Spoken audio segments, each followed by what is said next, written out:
അപ്പം എന്നൊരു സ്പ്ലിറ്റ് ഡ്യൂട്ടിയുള്ള ദിവസമായിരുന്നു. അങ്ങനെ ഫസ്റ്റ് ട്രീറ്റ്മെൻറ്റ് കഴിഞ്ഞ് നമ്മൾ നേരെ പാൻട്രിയിലെത്തിയപ്പോൾ സായി സാറിൻ്റെ അവിടെ ഇരിക്കണം. പിന്നെ അവിടെ നിന്ന് നമ്മൾ ഇന്നലത്തെ ഓവർനൈറ്റ് ഓട്സൊക്കെ കഴിച്ച് നേരെ ഇറങ്ങി. ഇന്നലെ രാത്രി രണ്ടാമത് അപ്ലൈ ചെയ്ത എമറൈസ് വന്നു എന്ന് പറഞ്ഞിട്ടുള്ളൊരു മെസ്സേജ് ഉണ്ടായിരുന്നു. അപ്പോൾ നമ്മളവിടെ നിന്ന് നേരെ പോകുന്നത് നമ്മുടെ പോസ്റ്റ് ഓഫീസിലേക്കാണ്. അവിടെ എത്തിയപ്പോൾ അത്യാവശ്യം നല്ല തിരക്കുണ്ടായിരുന്നു. പിന്നെ ടോക്കണൊക്കെ എടുത്ത് നമ്മൾ വെയിറ്റ് ചെയ്തു. അങ്ങനെ കുറച്ച് നേരം വെയിറ്റ് ചെയ്തപ്പോഴേക്കും സാധനം കൈ കിട്ടി. അവിടെ നിന്ന് നേരെ റൂമിലെത്തി. നല്ല വിശപ്പുണ്ടായിരുന്നു. അപ്പോൾ ഒരു തട്ടിക്കൂട്ട് റൈസും പിന്നെ ഇന്നലെ ഉണ്ടാക്കിയ സോയാബീൻ്റെ ഗ്രേവി ഉണ്ടായിരുന്നു, അതും കൂടി കൂട്ടി കഴിച്ചു. എന്നിട്ട് ജസ്റ്റ് ഒന്ന് കിടന്ന്. ഇപ്പം സമയം 2 മണി. 3 മണിക്ക് നമുക്ക് തിരിച്ചു പോയിട്ട് പഞ്ച് ചെയ്യണം.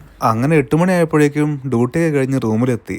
നമ്മളിന്ന് നേരെ പോകുന്നത് വീക്ക്ലി പർച്ചേസിനാണ്. പോണ പോക്കിൽ വിശപ്പിൻ്റെ വിളി വന്നപ്പോൾ സമാവർ പോയിട്ട് ഒരു മസാല ദോശയും ഒരു കൊത്തു പൊറാട്ടുണ്ട് കഴിച്ചു. ഞങ്ങൾ രണ്ടാളും ഒരുപോലെ എൻജോയ് ചെയ്യുന്നതാണ് ഈ വീക്ക്ലി പർച്ചേസ്.